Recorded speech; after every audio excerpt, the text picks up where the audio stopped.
The importance of masks when it comes to Lucha Libre is higher than the uninitiated will comprehend. Losing the mask to an opponent or even having it removed unwillingly is seen as the ultimate insult and can at times seriously hurt the career of the unmasked wrestler. Putting one's mask on the line against a hated opponent is a tradition in Lucha Libre as a means to settle a heated feud between two or more wrestlers.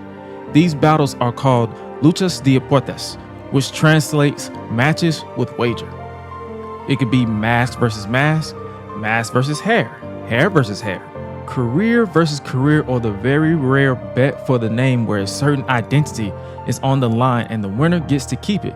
Example of that, the Sin Cara versus Sin Cara match in WWE over a decade ago, Kevin Nash versus Rey Mysterio from WCW in 1999, the acclaimed Rey Mysterio versus Eddie Guerrero from Halloween Havoc in 1997. I would have said all of those names in Espanol, but I struggled with matches with wager and didn't want to risk offending my international folks more than I probably already have. Sorry about that. I'm trying my best here. So anyway, the one in particular that I want to look back on for this video is the one that, in my opinion, has since either been forgotten or brushed over because it's from a time in WWE where most of the product wasn't at its best. And that's the 2009 Luchas De Apuestas between defending Intercontinental Champion Chris Jericho and the legendary Rey Mysterio from WWE's The Bash in 2009, where it was mask versus title. And this feud is apropos because over a week ago, I created a short asking who would be considered the greatest Intercontinental Champion of all time. And one of the guys I selected was Chris Jericho, who has since the time of this recording gone down as a 9-time Intercontinental Champion throughout his WWE career, 10 times overall if you also include his reign as IWGP Intercontinental Champion during his time in New Japan Pro Wrestling back in 2018. And after releasing that short on TikTok, Instagram, and even Facebook, it received a lot of responses agreeing with me.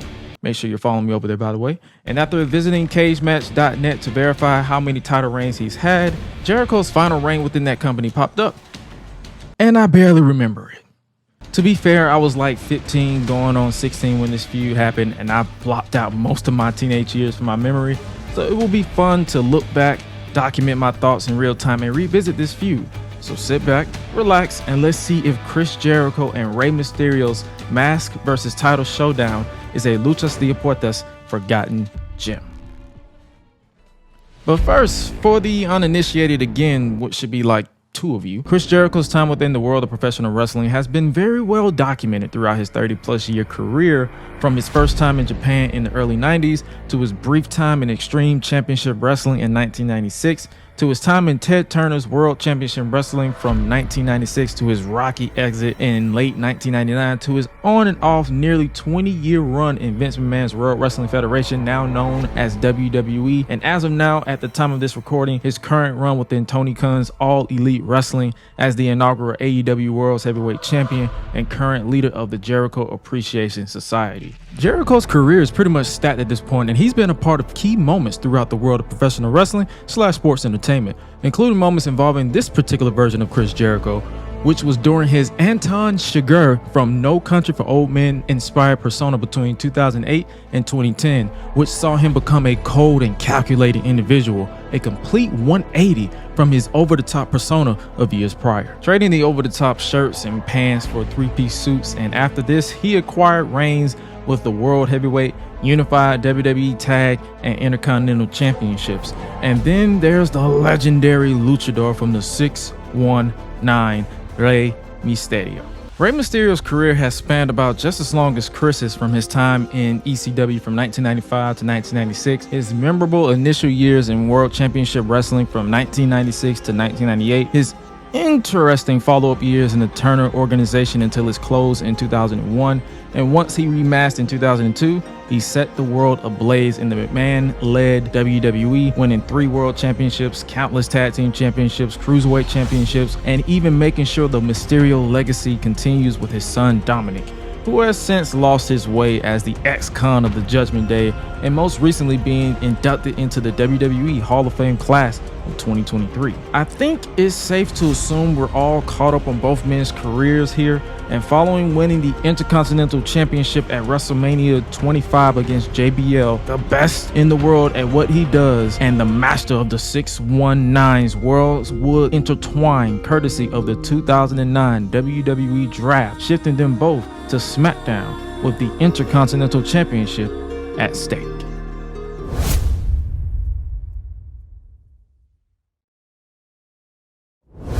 The first encounter between Chris Jericho and Rey Mysterio over the Intercontinental Championship took place at the 2009 Judgment Day pay-per-view event at the Allstate Arena in Chicago, Illinois, and the chemistry between both men in this match was awesome, with Jericho quickly overpowering Rey with the champion fighting from underneath throughout the entire match. Every time he tried to mount a comeback, Jericho had him scouted, and this match here is where we started getting the disrespect with Jericho trying to remove Rey's mask, which Mysterio obviously fought off. Jericho continued to keep Rey at bay every chance he got, but Mysterio would not stay down even after finally getting caught in the walls of Jericho. The end of this one, Rey caught Jericho slipping, bouncing him off the turnbuckle and hit a modified 619 before connecting with the splash to pick up the win to successfully retain the championship. Even though the build to this match wasn't all there, it pretty much delivered in the end, but as you can see, this was only just the beginning.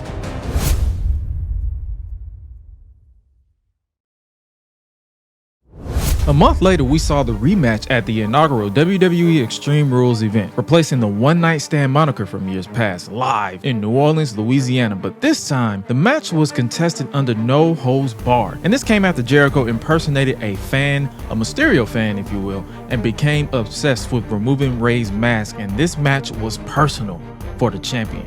Unlike their Judgment Day match, Rey came out swinging in this one because the man tried to rip his mask off. So I get it. And similar to the match before, Jericho was in full control, but he lost it as Mysterio was on full revenge mode. And despite it being no holds barred, they were pretty tame for the most part. I love that backbreaker Jericho did to counter the 619. I haven't really seen that one done recently, if not ever since. But throughout the match, Jericho was focused on the mask, but Rey kept stopping him from pulling it off and even connected with a 619 to the back of the neck. But Jericho was ready and caught Mysterio mid-air with a cold breaker for a very close pinfall. That kick out instantly reminded Jericho that this was a no holds barred, and he reminded myself too because I completely forgot. So he introduced a steel chair and got caught slipping again throughout, and even got caught in the face with a shot to the head.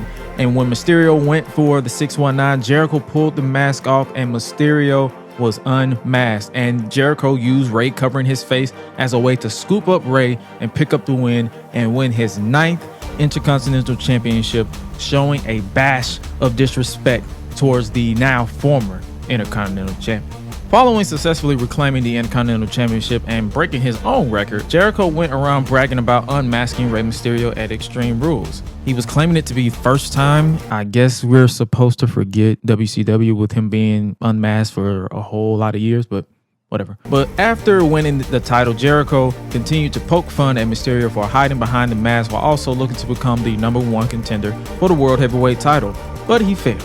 After failing to become the #1 contender for the world title on the free-for-all edition of Monday Night Raw, Chris Jericho defended the Intercontinental Championship against Rey Mysterio in a rematch from Extreme Rules. And obviously feeling the disrespect, Rey came out guns blazing against the man who disrespected him, but obviously Jericho used Mysterio's thirst for revenge against him throughout the match. But in the end, Jericho twisted the mask of Mysterio mid-move when he was going for the seated senton, which was enough for Jericho to hit a cold breaker to retain the title. For this to be the third match between the two for the title, they have not missed at all.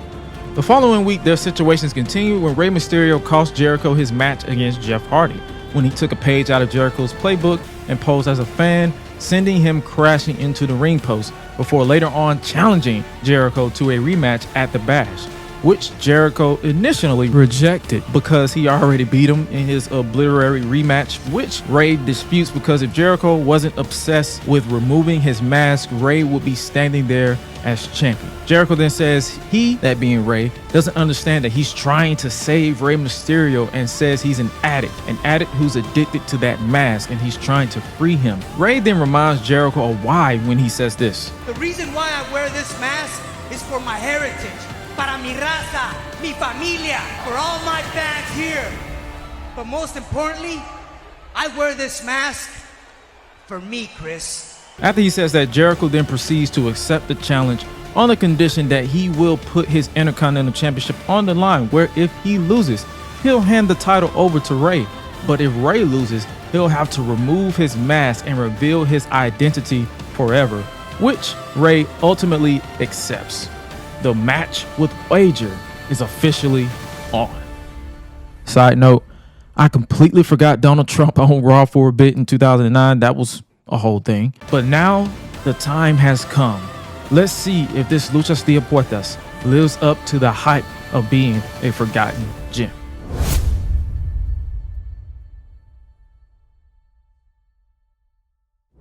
It is now time for the moment of truth.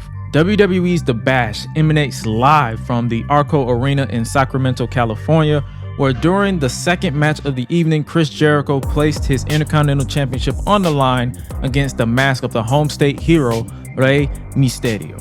The match started off with Jericho targeting the mask, which was expected at this point, and Mysterio fought him off a bit until Jericho quickly cut him off and maintained control throughout the opening.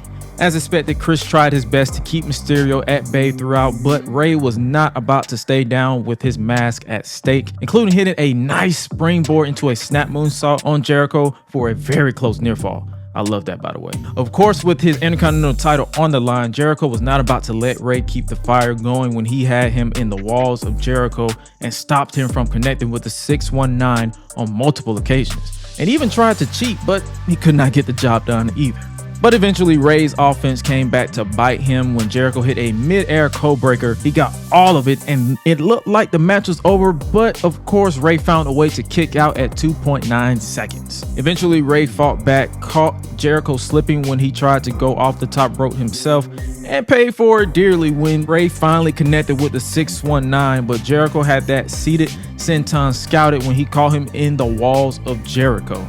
And it looked like the end was indeed near for Rey and his mask, but Rey once again found a way to shift his body, and both men caught themselves in a nice roll-up schoolboy pin exchange before Jericho pulled off Rey's mask as he was getting out of the predicament. But in turn, that was just one of two masks that Rey was wearing. I know it was hot wrestling in that until Jericho pulled it off. A confused Jericho was then caught with an enziguri into the 619 splash combo, which was enough for Rey Mysterio to pick up the win to reclaim the Intercontinental Championship.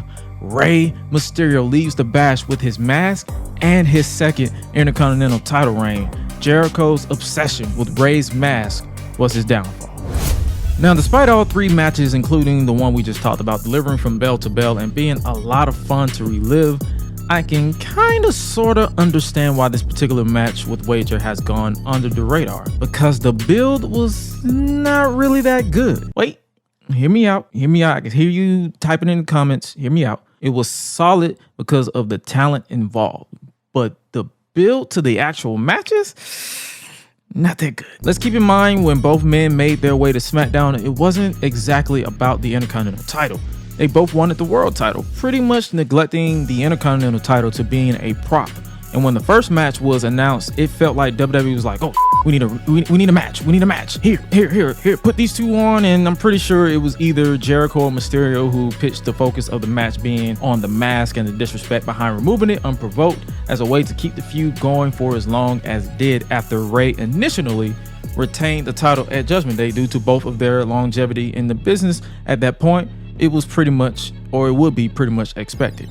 Now, as far as the fallout from the match at the Bash, later on at the event, Jericho and Edge won the unified WWE Tag Team titles against the Colon Brothers and Legacy after being added to that match by SmackDown General Manager Teddy Long. And after successfully retaining the Intercontinental Championship on the following SmackDown against Chris Jericho, Rey Mysterio shifted his focus to Dolph Ziggler, while Jericho went on to focus on the tag team titles for the foreseeable future at that point. Now, after watching this feud back in real time, can I confidently say that Chris Jericho versus Rey Mysterio's mask versus title showdown is a Luchas De Apuestas forgotten gem? Yes, from an in-ring setting only. Now I say that because Chris Jericho and Rey Mysterio had incredible chemistry in that ring, and I can see why they are considered two of the best in the world, but I can't excuse the lazy builds to the matches that was not that good.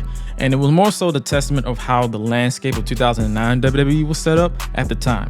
This was the celebrity guest host era, for crying out loud. And if it wasn't the main event picture scene being Jeff Hardy, CM Punk, Triple H, Randy Orton, John Cena, or DX's third incarnation since 2006, the mid card was pretty standard to non-existent. It was not bad, but just okay. So that's pretty much everything that I have to say about this feud. Now, I had a buddy of mine hit me up the other day after watching my Mike Awesome Spike Dudley video, which you guys should be watching, by the way, and they told me I should rank the matches of the feuds I revisit from best to worst, which was a great idea, by the way.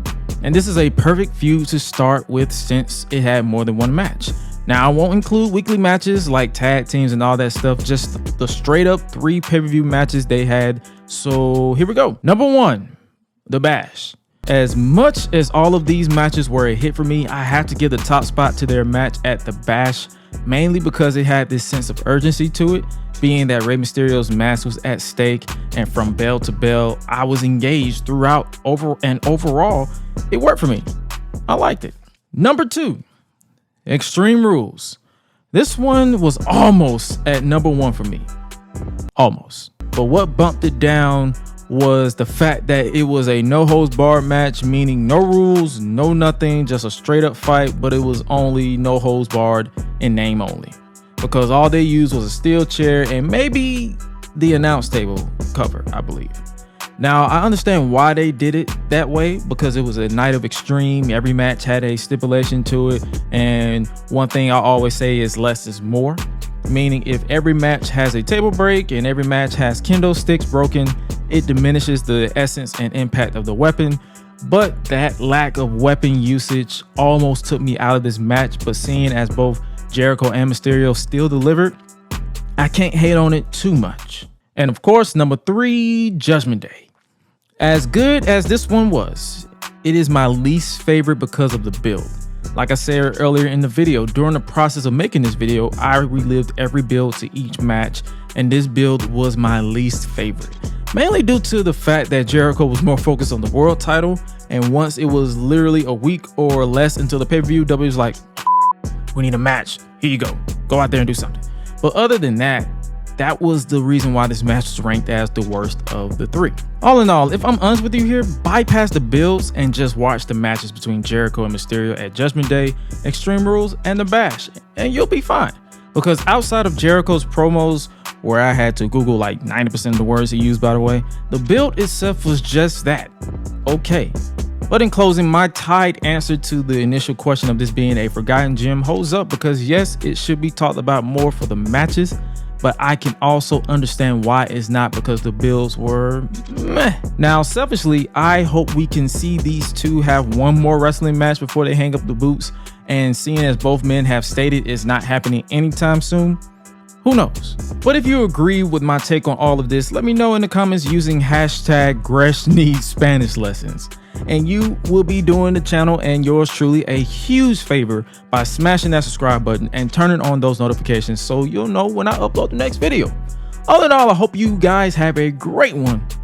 Y'all be breezy. Cool kids step to the front. Cool kids. Too sweet sound for the click. Gotta give the people what they want. Gotta get Roddy K quick. Yeah, I'm up next on the Prince. They ain't been the same ever since. Living pretty well on the chairman. I ain't giving no chance like Vince. Brock Lesnar on the beast. Eat, sleep, flex, and repeat. Whole new swag with a price on the tag. Coming live from the west to the east. Better recognize on the mouthpiece. See the power level gotta increase. Bringing content on the daily. Feeling like Gresh unleashed.